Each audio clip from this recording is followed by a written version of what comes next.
Good morning. Morning. Today's July 5th. Victoria is here today. She's going to be introducing the practice of Tonglen, which she'll go into great detail. But it's a very important practice. I think it can really help us to activate our compassion and engage with compassion activity in the world and deal with difficulties in productive, positive ways. So let's set our intention, make aspirations by saying the four immeasurable prayer. May all beings have happiness and the causes of happiness. May all beings be free from suffering and the causes of suffering. May all beings not be separated from the happiness that has never known suffering. May they rest in equanimity, free from attachment, anger, and aversion. So Victoria is going to take over and teach for a while and do the explanation of Tonglen, and then she will bring that into the practice. We'll do some, we'll do the 9 purifying breaths and do some Tonglen practice.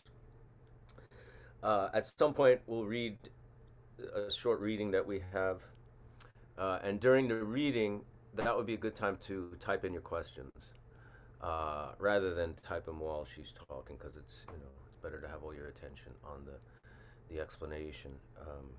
So we'll give you some time to write in your questions. With that, I give you Victoria. How are you, everyone? Tonglen is a very, very profound practice. I think it's specifically Tibetan practice. I understand that many lamas do this practice when they're about to pass. It's a practice that can be done by beginners.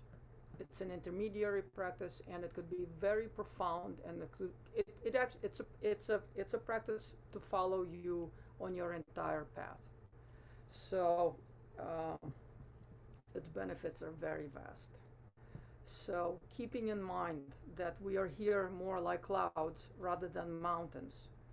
We're here so for a very brief moment in the sky, and then we quickly dissipate. And therefore, what we do with our time here is very, very crucial, because we have just a tiny little moment, and this moment we have to use to transform ourselves from our habitual patterns to something that is more akin to our true nature. I mean, you've already practiced the 9 breath purification. You know how to connect to the white, the red, the white, and the blue channel. To rid yourself with the red channel, you're ridding yourself of your attachment, of your desire, illnesses that are connected to that.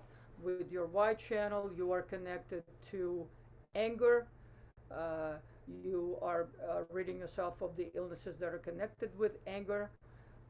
And with the blue channel, the wisdom channel, our central channel, we are ridding ourselves of ignorance. We are ridding ourselves of ignorance on multiple levels. We are ridding ourselves of the ignorance in terms of outer, inner, and secret level. So the outer is kind of just forms of ignorance that are exterior forms of ignorance. Inner form of ignorance is not understanding about our karma, and the secret is not really secret. Secret always pertains to the nature of the mind, and we've discussed that. And you had Vesna, who to a very great extent discussed with you the empty nature of mind. What's an example outer form of ignorance?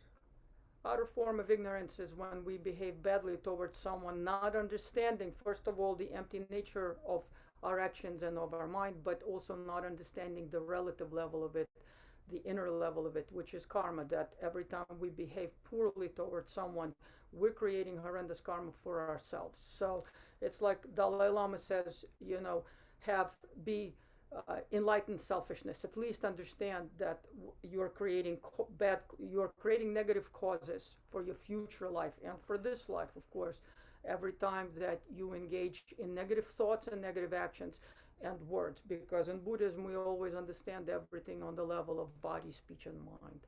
So the thought, the word, and the action. All of those are the three forms of energy. They manifest. So if we think badly of someone, that manifests. If we say negative things, that manifests. And of course, the action is the most gross level of that manifestation. So through 9 breath purification, you've already connected. You have some practice to connecting to your subtle body. You know how to rid yourself of the negativity. And most importantly, on the last exhale of the 9 purification, on the last breath, you know how to merge your awareness with space. This is when the last breath of the central channel goes out through our crown, and we release it into space, and we merge non-dually with everything. So we break down that barrier. We for a moment at least have an awareness that self and other don't exist. But more importantly, we're aware of the deepest part of our nature. We are aware of kind of the sky-like nature of mind. We connect to Buddha nature, or you may call it ultimate nature if you don't like Buddha nature, but we connect with that last out breath that breaks the boundaries. We connect to the deepest part of ourselves. So 9 breath purification is very, very profound. And so from this deepest part of your being, when we exhale and we connect to this depth, we connect to this, where inner outer is collapsed, and we connect to this ultimate nature of our mind. From this place, we do the Tonglen. So what is Tonglen? Tonglen is a Tibetan word. And I think it's a specifically Tibetan practice. Tong means to send, or by extension it means to give, and Len means to take or to receive. So what is Tonglen? Tonglen primarily is a mind training practice, because we are working with our mind, and then by extension we're working with our action. Tonglen is also referred to as exchanging oneself for another, and I'd like to speak a little bit before I give you the technique, and we'll go into the practice of it, a little bit about how to work with it and what it means. So what do we exchange? What do we give, and what do we exchange? We take the suffering of others, and we give them happiness and the causes of happiness, and we're training and sending this. We're training and sending the happiness, and we are also taking their suffering and the causes of suffering. This is what we give or send. So, and we send whatever a person needs or beings need. We send that what benefits them.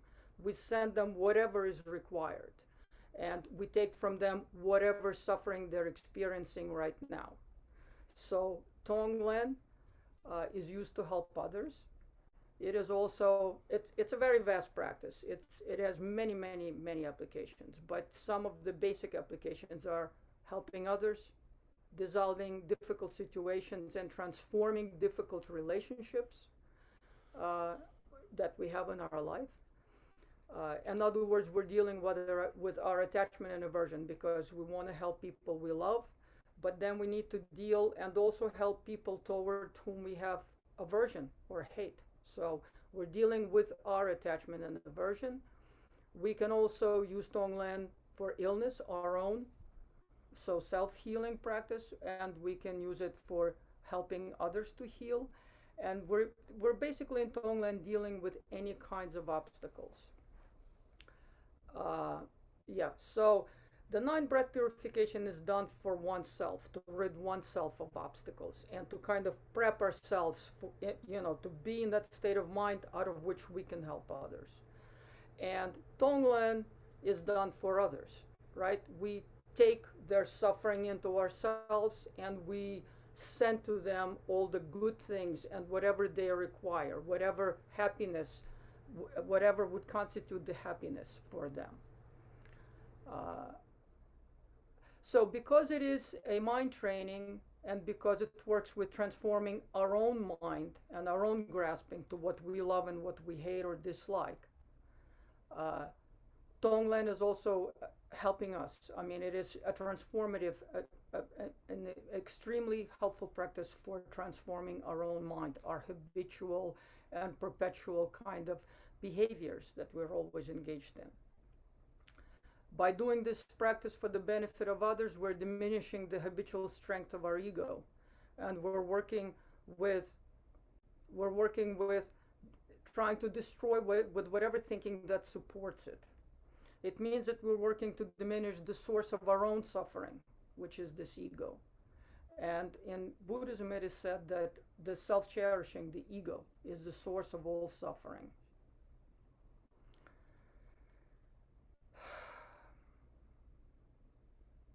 So in Tonglen, we're dealing with our attachment, as I said before, those whom we love, and with our aversions, those whom we hate. And we are using pretty much the same we're using exactly the same visualization and the same method for both. So we are training ourselves to equalize these two things. We are learning the mind training is equalizing what we hate and what we love, who we hate and who we love. So we are in fact engaging in the practice of equanimity. We work to benefit our friends and our enemies in exactly the same way. With the practice of Tonglen, we are not just desiring to help someone. We are not just thinking, oh, how can I do this for them? We are actually engaging in practice. We have a means of how we activate, this compassionate thinking and transform it into compassionate practice. We have the method, of which I'll speak in a moment. And we're not just talking about it, stroking our ego. Like, for example, often when we think, oh, that poor guy, oh, these poor people, we just label it, and the ego feels very, very good, very stroked. We feel like we're good, compassionate people, but in fact, we've only kind of created a label. We haven't done anything. We have just kind of more satisfied ourselves as opposed to give realistic help to anyone. So with Tonglen, we break that barrier. We can actually do something. And this practice is done in every ordinary situation, or as it said in Tibet, Tibetan Buddhists say, done on the spot. When the difficult situation comes up, for example, you think, these poor people, they died in a building collapse. Right there on the spot, you use your breath. This is a breath practice, just like the 9 purification breaths. You use your breath, and you, instead of thinking, oh, these poor people, and you just withdraw after you label, you withdraw into your own judgment. You actually inhale their suffering, and you exhale all the beneficial things for them. And we'll go into the method in a moment. So we are actually answering the need. We're not creating a label. We are becoming practitioners. We don't substitute practice for ego stroking. We do it on the spot. We're not conceptualizing, we're actually doing the practice. And the more you do and engage in this practice, it'll become second nature, and then it'll become first nature. So don't wait to practice this, do this practice, to go sit on the cushion. You have to do it immediately. You could do it anywhere, all the time. You don't have to let anyone know that you're doing it. After all, you're just using your breath. So it's very, very, very easy. Tonglen practice is a method that works with our heart. It's a cultivation of unbiased compassion. It works with positive and negative dispositions that we carry toward each other, toward other beings. It works with a variety of dispositions on which our relationships are based. But we are trying to equalize them through the Tonglen practice. And Tonglen also works with removing obstacles such as illness and difficulty and suffering of any kind. Tonglen can be very, very vast. In other words, you can do it for the world, or you can do it for a country, or it can become more pointed when you're working for a grieving friend, or a loved one who's going through chemotherapy, or your child who's having a hard time in school, But I always encourage you to kind of incorporate the vast intention first and then move toward a more specific place of your practice. In other words, when thinking of a loved one who is going through cancer or depression, first think of all those who are going through the same difficulty, and then turn your focus to a specific person. Make your intention to benefit beings vast, and then bring that vastness into a specificity, into a focus. So the greater scope of your intention to benefit, the greater will be its effects. So it'll be more powerful depending on the scope of your intention. Charge your intention like a lightning rod, make it vast, make it very big. And use your intention to guide your actions toward others rather than reacting in a habitual manner, judging and fearing, difficult situations. You act, you use Tonglen instead of react.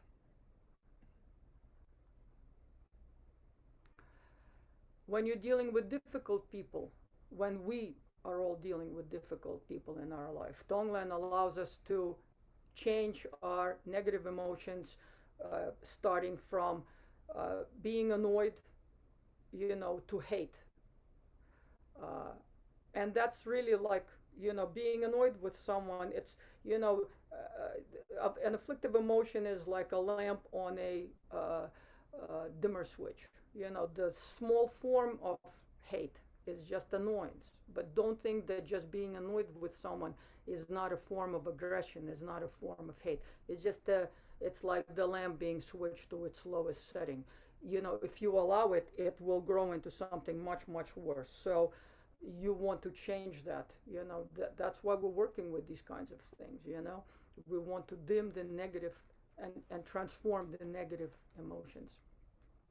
So when we're dealing with, difficult people in our life, we are transforming that negativity into something very, very radically different, right? And when we're dealing with people that we love and we want to help them, we're not just, feeling powerless and unable to help them. We actually now have the method. We can help them on the spot. And that's why this is what is called a skillful means practice, because you could do it like this. And you do it like that. You don't wait to go sit down. You don't need a special place. You don't need a special time. All you need is your mind looks at something, you go, oh my God, I need to do something here. And you just address it right on the spot. You do it quietly without letting anyone know. You just do it, And so what do? We don't run from pain and discomfort, which is our usual reaction. We invite pain and discomfort, and we use that almost like wood in the fire, and we transform it into light, literally into light. That means that we radically change our ordinary response, right? The ordinary response is to run from suffering, run from pain, run away from people that are going through difficulties. We make a phone call and we go, I wish you all the best, and then we try to forget and suppress it. But instead of that, we can, through this practice, we can have a completely different reaction. We can have a reaction not of impotence, but we can have a reaction of helping and at the same time transforming our normal response. So, in the beginning we start, especially when we're working with difficult people in our life, we start with people that are not so supremely difficult. We don't start with the most difficult relation. Start with somebody at work who's like, a little bit of a douchebag to you, or you're having a difficult relationship, somebody who annoys you, but that you should have more patience. Start like that, and as your practice becomes more stable, then move on to greater challenges, move on to difficult people in your life. So the technique is very, very simple. It's a very simple technique. How in nine breath purification, we visualize the channels and we're moving the afflictions through the channels, through the nostrils that are, we're engaging, we're breathing the negativities out. We're breathing the light in, we're breathing the dark out. This, in Tonglen, it's the reverse. So we visualize those we want to help. We inhale the dark and heavy and hot. The quality should be like dark and hot breath. We're taking, with that breath, we're taking all their suffering from them, and we're also taking the causes of that suffering. Okay, we're not going just for a small temporary fix. We're going for the whole thing. We're going for the causes of the suffering. We're breathing in the dark and heavy from them. And at that time, you know how we always say the four immeasurables before we sit down to practice, when we set our intentions. But here we remember that may all beings be free from suffering and the causes of suffering. We are actually doing it. We're engaging it. So when we're inhaling the dark and hot breath and taking away the darkness from the person we want to help, we're visualizing us, we're engaging our heart chakra. So we're working with our heart energy. We are visualizing a small dark sphere inside of us. We're breathing in all the dark and hot into that little sphere. That little dark sphere at the same time represents our ego mind, the unenlightened mind, our self-cherishing. And in an instance, that sphere transforms into a crystal. And from that crystal, when we exhale white, radiant, pure, cool light, and we're inhaling it into the person we want to help or beings we want to help, and they're filled with that light. And just as with the 9 purification breaths, I said, create kind of your own techniques, create your own visualizations. Sometimes instead of the black sphere that represents our unenlightened mind, represents our, ego, the dark portion of us, the mind that doesn't see, the lamp that's like all the way down. You can also, I also visualize a flame. So when I'm inhaling the dark and the difficult, the flame burns it, and from the flame radiates the yellow light. The light could be white, it could be gold, it could be yellow. You make it for yourself. You have to, these practices are always very fluid. You have to create some kind of an image that works for you, something you connect to. The important thing is not to replicate, but to have a real experience. I mean, this is, you have to find your own means. These are your practices. This is how you do it, So find something that, burns away the afflictions and, sends this white crystal light to others that you're breathing into them, right? And of course, when we're standing in front of someone, or we're doing it on the subway, or we're doing it on the plane, we're not going, like crazy. Nobody has to know we're doing it, We're being subtle about it. We're just talking to them, smiling, and we're breathing in, and we're doing the practice as we blab. I mean, it is so easy, because these are breath practices, They're meant to be taken with us all the time, all the time. So the dark little sphere or the flame transforms into this, burst of light. And, you could start with like small light, and then you could like intensify it and make it like, something that just bursts out like an atomic blast. And, it has tremendous, tremendous, immeasurable power. And when you're doing that, when you're breathing in the light into the other person, you're kind of exchanging their dark for the completely light. You're taking their disease away, you're taking their depression away, you're taking their pain away, you're filling them with the light. You heal, you're putting the healing into them, you bring back the health, you bring back the light, you dispel the darkness. You have to remember that what you're doing is you're activating the next immeasurable, right? You're saying, may all beings have happiness and the causes of happiness, but now you're doing it, you're inhaling it right into them.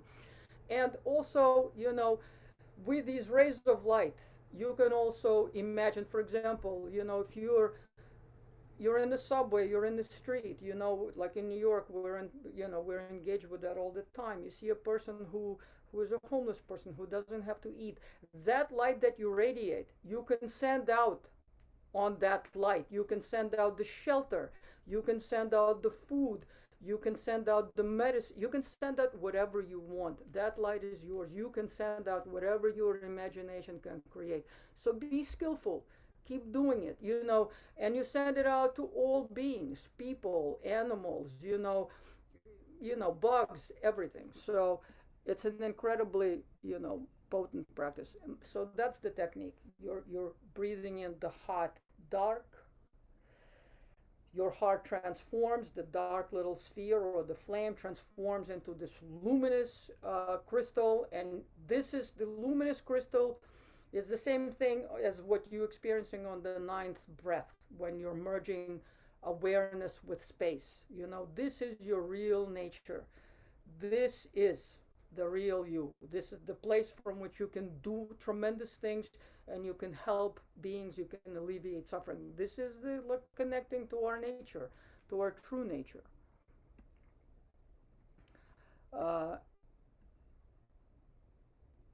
So sorry, I have a lot of notes. I'm trying to give everything, that I thought was important. And then later it will make sense when we're doing the practice and as you're doing it by yourself. So when we're dealing with those strongly, of course, we always want to do practices for people we love. And it's very, very simple, right?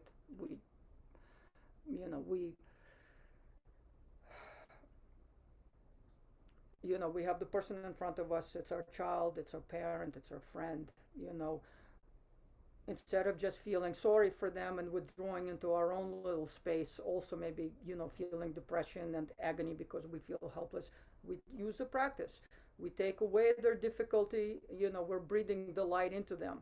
And also remember too, at any given time, whatever we have inside is exactly how the world is going to look on the outside. If we have a lot of darkness inside, we will project that darkness onto everything. It's like a lens. It's like your eyes are suddenly have that dark lens, and everything, the world will look dark and dim.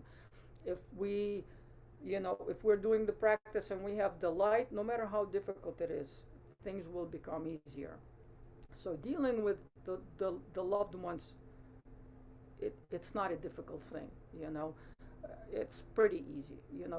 Dealing with difficult people in our life is a little bit more challenging, of course. But remember this, that when we deal with difficult people, we are also helping ourselves dissolve our hatred, And our hatred is like, think of it like how the cancer is for the body, hatred is like that for our mind. So as long as we have that, our mind is not healthy, our mind is impaired. We need to rid ourselves of this. It doesn't mean like that person with whom, when we're doing the practice of Tonglen on a difficult person, that person changes immediately. But we change. We definitely change. We start to change on the spot. We are working with these dark, difficult feelings, and we're exchanging them for the light feelings. We're using the skillful means. So for example, you can say to yourself, that person hurt me, they hit me, they stole from me, they cheated on me. Every moment that a thought like that arises, you inhale it. He stole from me, and you exhale that he is the most giving person. You exhale and fill them with the crystal light from yourself. At the same time, you're changing them and you're changing yourself. It's like creating two better versions of the person who's difficult in your life and of yourself. You are dissolving that bond with that person, that energy that holds you in that relationship of difficulty. You are dissolving that difficulty. You're changing yourself, and you're changing that person. You're changing it very, very dramatically. And remember that negative things are really not innate qualities of people. If for example you hate someone and then tomorrow they donate you a kidney and they save your life, on the spot that person becomes your savior. So the thing is to do it without the donation, as I say. Understand that you're ridding yourself of this negativity. You're getting rid of mental cancer, and you're also like, you're changing that person as well. You're helping them be a better version of themselves, just as you're doing it for yourself. So it's like, little bit, as I said, the Dalai Lama called it, enlightened selfishness. You know that you're also doing it for yourself to a certain extent. You're working with yourself. You're working with your difficult feelings. So do it with an enlightened mind. And also remember that whatever there is, whatever attachments you hold to beings, remember the empty nature of them. Remember that ninth breath when you merge, awareness with space. Your mind is like that. Your mind is not, I hate you, I love you, I'm jealous of you. Your mind is, vastly beyond that. And it is, it's ineffable. But it's also very, very potent because you can do so much. Also, when you're dealing with difficult people in your life, remember that these are karmic results of our previous actions. So as long as we hate someone, we maintain them in our life as an enemy. We maintain the hate. We maintain the poison that poisons us. Uh, you know, we need to change these dynamics. We need to have different relationship with our karmic debtors, those difficult people who are in our life. And you will see as you're practicing, I guarantee you, I can only speak to my own experiences, of course, but I've done these practices and they really do loosen the bonds of negativity, you know. And eventually you'll see that you don't have enemies. I mean, that person may not be your best friend, but you will certainly not be plagued with the disease of this negativity. You can certainly sever that, what is holding you in that relationship. It's like putting out a fire. Hate is like a fire, and your wisdom and your action can put out that fire.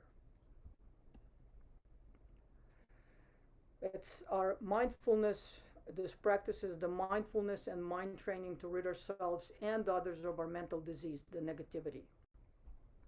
We become aware that our negativity, the negativity of others, is you know is ignorance. It's a mental obscuration. You know, we don't always understand that, but our hate burns ourselves and others. So we have to get rid of it. It's very, very important. I'm sorry I'm spending a lot of time on this, but I know that all of us have difficult people in our life, and this practice can really dissolve that. So next time you're practicing, next time you come and you see that person, for example, it's a family member, because most of the difficult relationships are always in our closest environment, usually families. Maybe they haven't changed so much, but you will see that as the more you practice, when you see that person the next time, you will be a completely different person in front of them. They too will respond to that, and they too will be different. In the least case scenario, that fire won't burn you. Okay, you'll be like just a regular person without the fire, and not a burn victim all the time.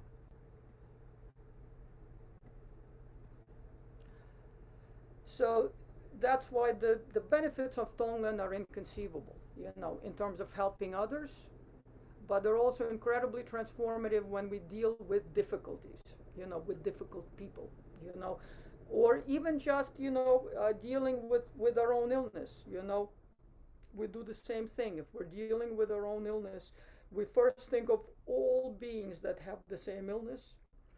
We breathe in the hot and the negative and the causes, the karma. We breathe it in, we transform, and we breathe out the white light and we fill them. We don't do practice for ourselves. We are included in this vast intention. That's how you do practice on your own illness. You don't just go, please help me, rid me of this. No, we do this practice for all beings, and we are included in it.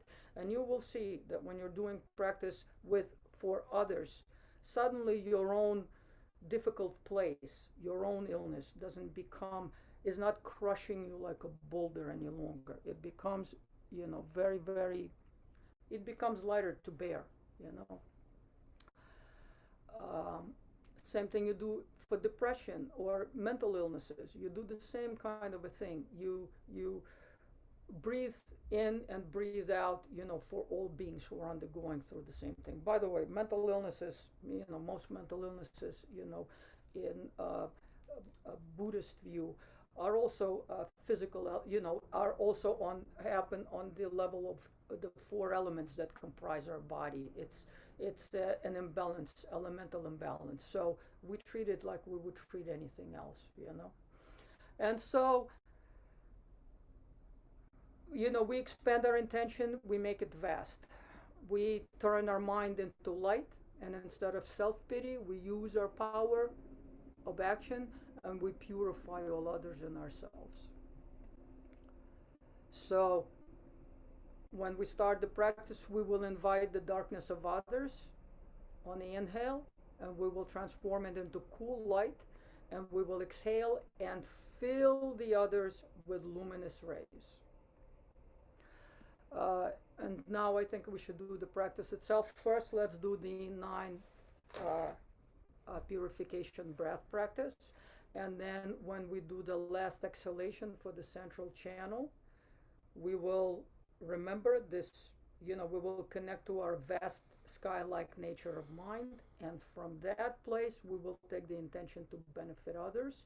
And in silence, we will first bring a person or beings we want to help, toward whom we have positive intentions. We will help them, those whom we love. And then we will bring somebody, not the most difficult relationship, but we will bring one person to our mind with whom we have a difficult relationship, and we will work on dissolving that and doing the same for the person we don't like. So, can I ask one question? Sure. It's kind of a silly question, but how do we know, taking it, a lot of us come to this practice, come to meditation, come to Buddhism with a lot of personal difficulties, with suffering, with trauma, being victimized, carrying a lot of that trauma. How do we know that taking in this practice of taking in suffering, taking in darkness, can't harm us? Because our nature, our ultimate nature, our Buddha mind, is that crystal, is that space to which we connect on the last breath. It can never be harmed. It can never be changed. It can never be sick. It can never be dark. So that's why we do the 9 breaths purification. We connect to that nature. And from that point, we're working with our heart center. Our nature can never be harmed. And you have to know it, that you have that nature. You're working from that nature. You're working with that nature. Nothing can harm you. And you have the power to do this. So when you're doing this practice, you have to have certainty that you got this. You can do this. It is within you. This is your nature. You have this ability. And my other question is, when we're taking in the dark, do we don't connect to the story? Say it's that person, what they did, the things they did. No. You're just connecting to the image of the light or the darkness. So this is a great question. This is a very, very important question. We are not following the story, because the story is this rational mind, are really the mind of ignorance, where we make a label, bad, good, they did poor this, person, they did this, they did that. I don't owe them this, they're not worthy of it. We are discarding that mind of ignorance, that dark little sphere, the ego. We are now working with our Buddha nature, okay? We don't care who did what when. We are just working with light to benefit them without any kind of judgment. And also, we're not going, oh, he did this to me, he did it. It doesn't matter. We rise above that, and we're working with our Buddha nature. Remember, nobody can ever do anything to you. You're working with your Buddha nature. Your Buddha nature is indestructible. Good. Thank you. So we will do the 9 breath purification. We will expel from the right channel, from the red channel, we will expel however you have situated yourself, right, left, etc. With the red channel, we will be expelling our attachment, things, that sometimes swerve into some crazy form of, greed and really addiction, from little to huge things that are crushing our life in that way. With the white channel, we will be expelling our anger, our hatred, annoyance, not having patience, all of that that has to do with hatred, where we want to kill someone, or to the tiny little thing where a mosquito is bothering and we want to slap it on our face. Remember, those are just like lights on dimmers. They're all this one thing. They're not a great variety. They're just different intensities of the same light. And with the central channel, we are expelling this very, very important thing, because otherwise we can't connect to our Buddha nature, right? We're expelling this dualistic mind. I also meant to say, why are the Buddhas called the conquerors, right? We always, when we read text, it's always the Buddha, the conqueror, the victor. Why are the Buddhas victorious? What have they conquered? The Buddhists have conquered the ultimate ignorance. They have conquered the dualistic mind. So with the central channel, we're expelling, on the last exhale, we're expelling this dualistic mind.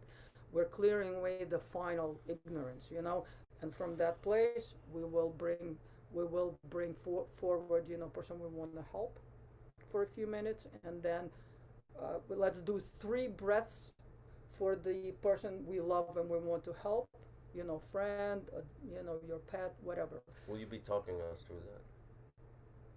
After the 9th breath, I'll say, let's bring about the person we love, and then the person we don't love or hate, But don't start with very, very strong emotional dislike. Bring about someone with whom you just have a little bit of a difficult relationship, and later you can challenge yourself as the practice grows. Right. So we're going to do the Vajra fists, hold, press on the negative channels, and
on the last breath for the central channel, we're going to inhale white light and have it come out through the blue channel, through our crown chakra, and we will merge awareness with space.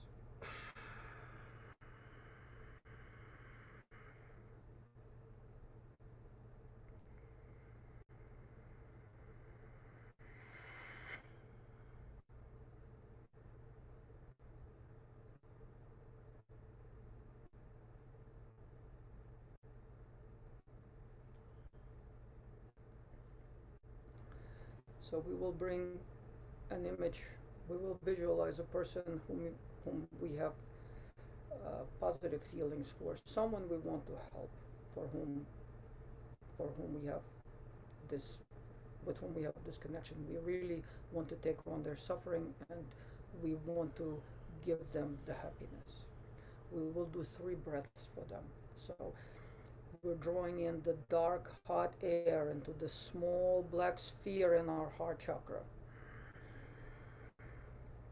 we're sucking everything out of them like a vacuum cleaner. And in the moment this little black sphere transforms into a white crystal, or from which a radiant light comes out, and we're going to inhale it into that person and replace the dark for the light. We will fill them with our breath, with the light white energy.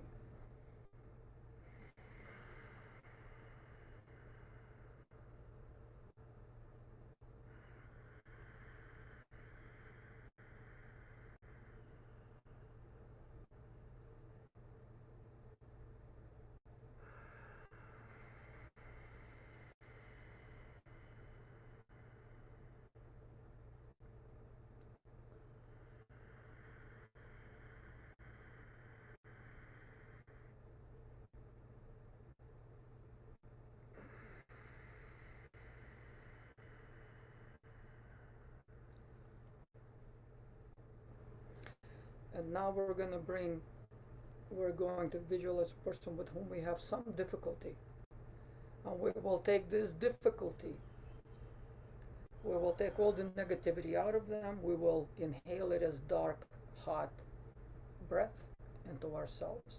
And we will exhale white, pure light that nourishes and changes them and brings about positivity. We will inhale it into them from our heart chakra.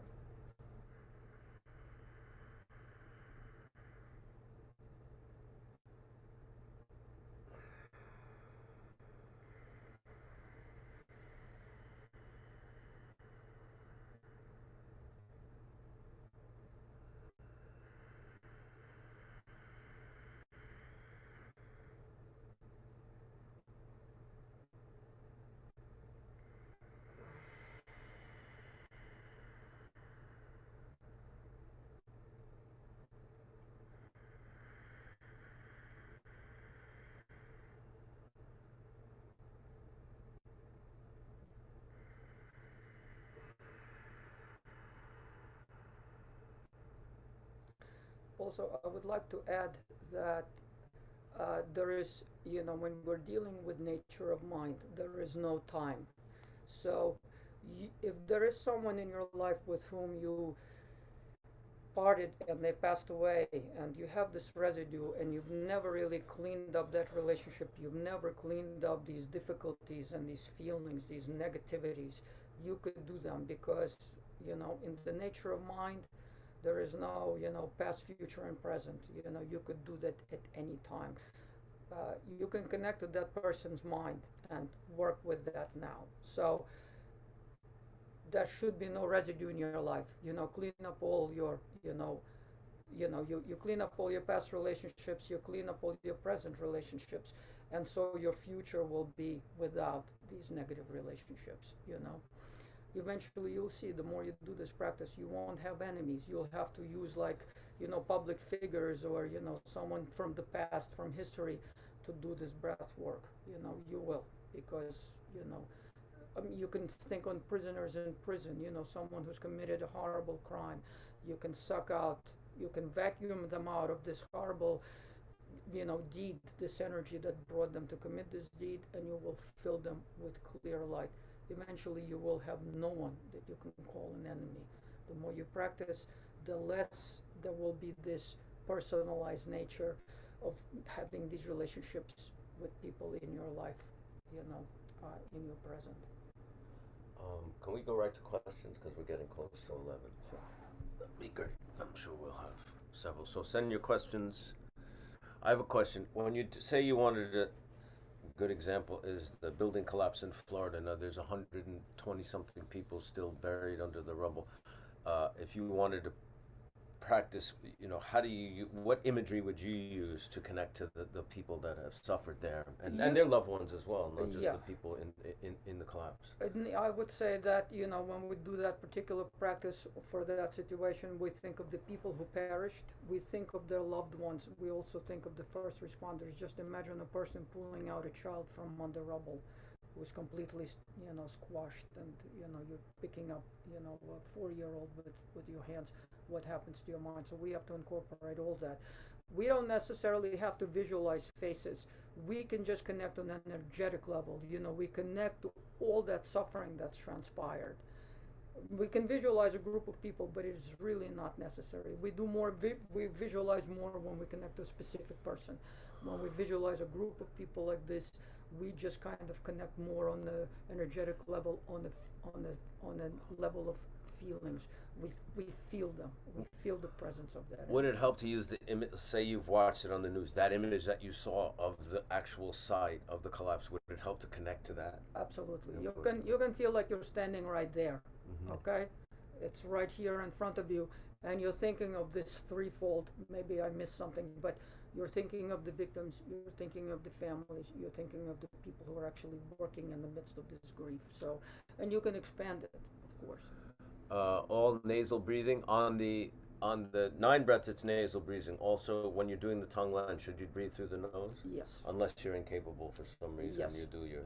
Nothing. The practice is always fluid, even on the 9 breath. Yes, it's recommended everything through the nose. But if for some reason you can't, although it will help you with your breathing too, the more you do it, the more you will see you'll have the greater capacity to inhale, and you will be able to breathe out through your nose almost exclusively. Same thing with this. You start whatever's more comfortable for you. Eventually, try to get to nasal breathing. This is a good question. Is there a benefit to telling a person you're helping, or is it better to keep it internal? It's better. Remember, it's also, it's your mind practice. You're practicing your mind. So sometimes we have too much satisfaction. Of course you can. Sometimes, you're telling a person, I'm meditating on you. Don't say specifically what you're doing.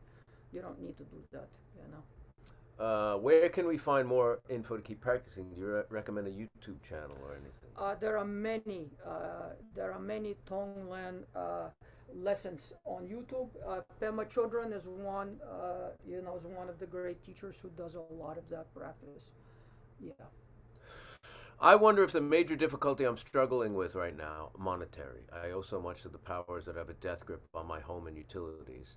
Has any hope of being ameliorated, or is this just another thing I must take with a stiff upper lip as a member of a contemptible capitalist society? I don't feel radical or good at all asking for money from strangers, but I'm about an inch from taking my violin to the streets and panhandling just to survive and feed my dog. How can I be a good Buddhist if the problems that are causing me stress and sickness are as material as going from making $81,000 a year to working at a convenience store? It feels dirty to make an intention to hit the lotto. I'm rich in other ways: friends, creativity, art, nature.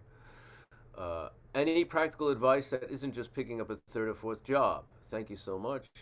This class nourishes my soul.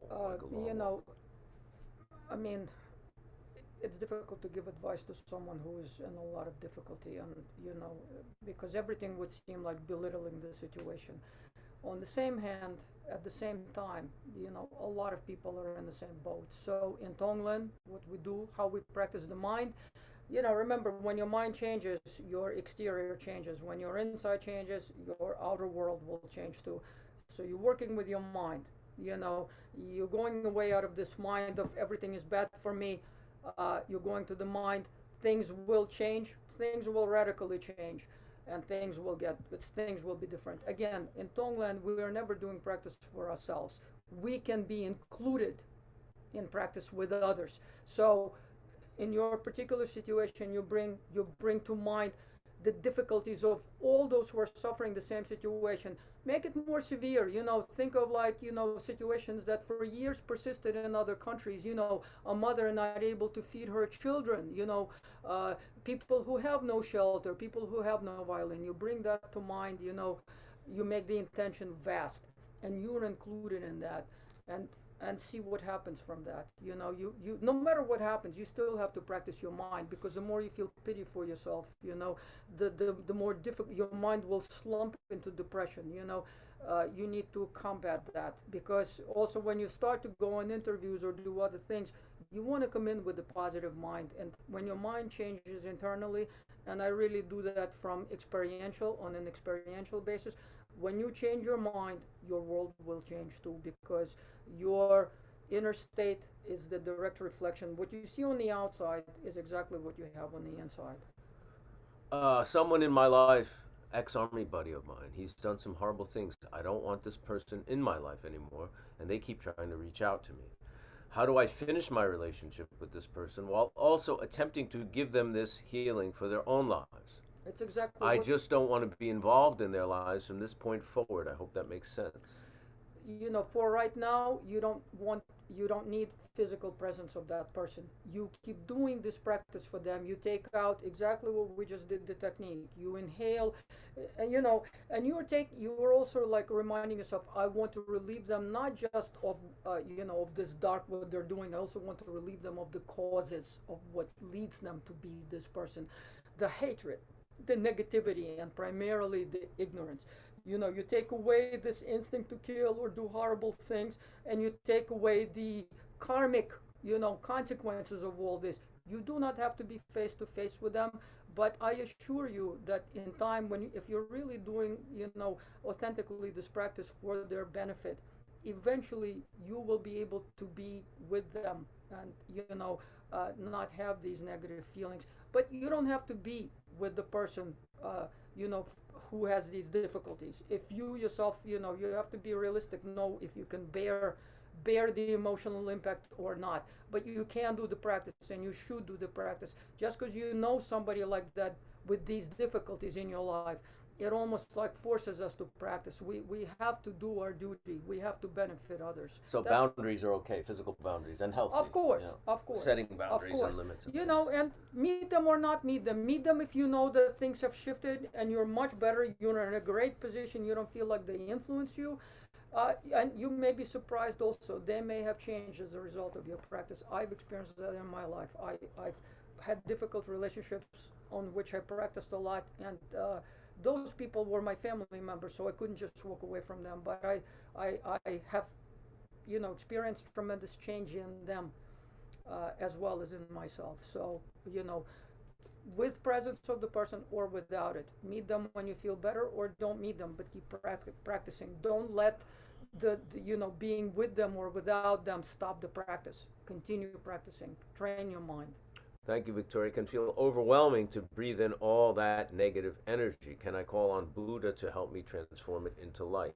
Of course, and the Buddha is already within you. Your Buddha nature, it's connected to all the Buddhas, to all the healing energy of the universe. In fact, you are that healing energy of the universe. Don't fear. The more you do this practice, the more you will feel the power to transform and not be infected by it. It's not an infection, it's not a disease. We're inviting this darkness into ourselves willingly. We're changing the response of running away from it.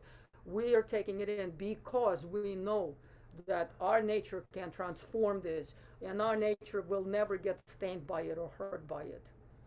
Will the person I'm sending energy to be able to feel it? I believe so.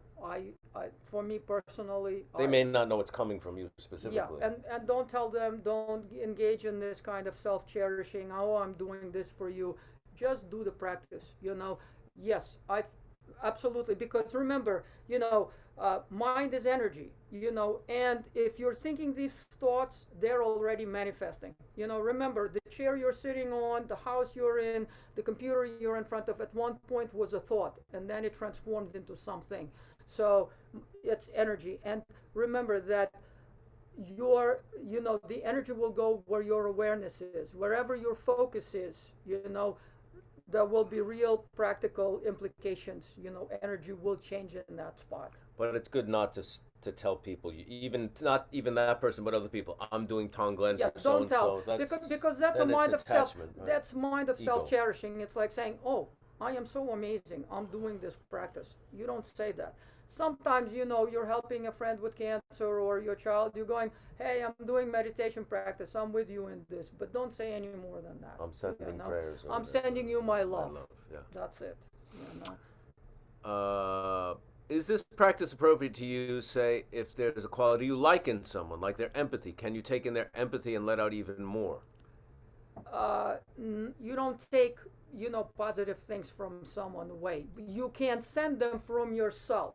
You could kind of just do the exhale and amplify that.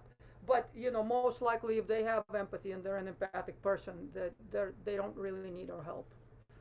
They already have the ultimate benefit. They have the empathy. This was amazing, just what I needed. Thank you. This morning is such a gift. I appreciate you. I had really been struggling with a very traumatic interaction with someone this past week. This really help to ground me, provide me with a tool I can use to transform that. Thank you again. Thank you for that comment.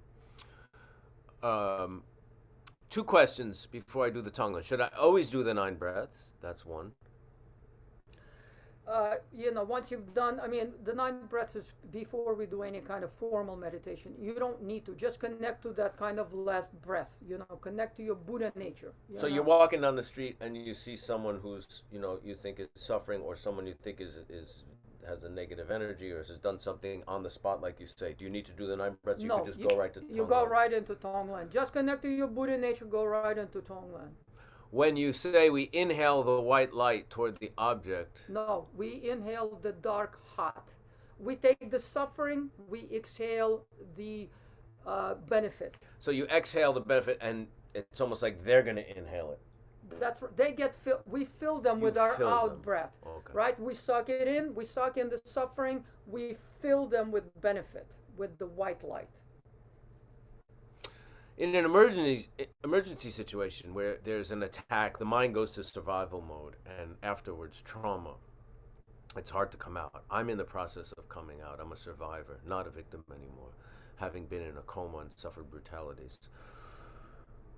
What is the person is persistent, obsessed? What should I do to sustain or remain calm, having to deal with the situation on a daily basis, although the person's not in the same country? I mean, obviously, this is the case scenario, when I was saying don't go to the most difficult place. But in your case, obviously, you've already overcome certain barriers and certain difficulties. You said, I'm not a victim, I'm a survivor. For someone like you, the Tonglen will be of most essential benefit, because you can go to a different place yet from a survivor. You can go to someone, who brings about benefit. You can be a bodhisattva. That's the next level, right? So you keep doing Tonglen for that person.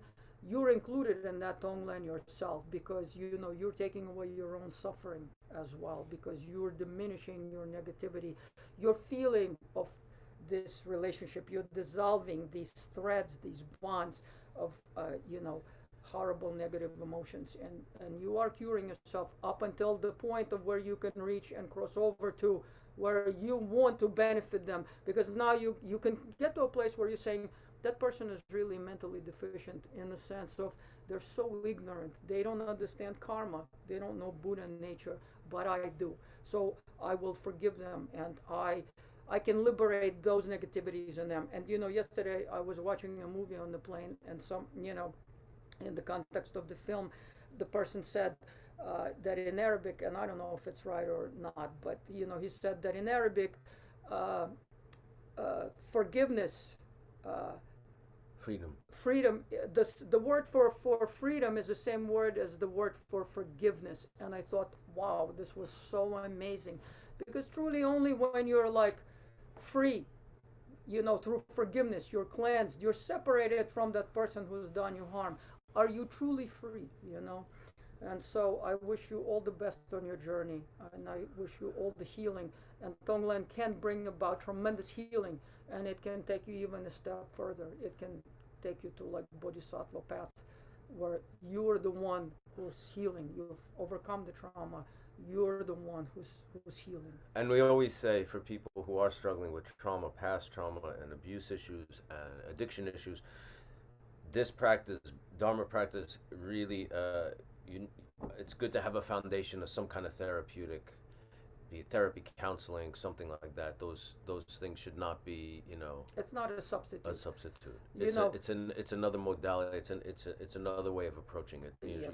Those things really are very, very important in dealing with those issues. Yes. Our friend Giselle says, "Thank you. This was incredible. To learn my breath is not only to stay alive, that it can heal and be useful." Neil, I was very taken with answer the need, not create a label. I found this so filled with love and light. Thank you. Yes. So act, don't react. Reacting, our usual kind of a way of answering to things. We stick a label and we run away. Oh, that poor this guy. Oh, I hate. Act. don't react. Today was life-changing. Thank you so much. Thank you for these comments. I mean, I'm kind of moving through them because to get to the questions because we're so short on time. But thank you for You're very reaching out. generous. Can this practice apply to things other than people? For example, animals, the ocean on fire, absolutely, absolutely. You know, of course, you know, I mean, look, you know, and again, we're working with equanimity, right? Why do we love our pets? But we have cows and we eat them, we turn them into steaks. We take a cow's baby and we turn it into like a high-priced steak. You know, we're trying to get equanimity here. You know, we're trying to think of, you know, we are trying to have love for everything, you know, not for things we like and dislike. We're trying to just be love and not have any negative emotions. That's what Tonglen is about, reaching that peak, you know, hopefully, you know, that's like being our Buddha nature in action, you know, that when we can get to that point, we've arrived somewhere, you know, in proximity of our true nature, you know. And of course you do it for all beings that suffer, because remember, beings doesn't mean human beings. Beings is anything that's alive. You know, if it was born and dies and in between, you know, it feels suffering and doesn't want suffering, it's, you know, there are our mother beings. They're the same like us, you know, that they have awareness just as we do. Victoria, thank you so much for instruction. I've tried to look into this area previously, but struggled to understand it fully. Your explanation and guidance has been beneficial, extremely beneficial. I feel I understand the principles a little better. Looking forward to practicing. Yasmin says, thank you. Caitlin says, thank you.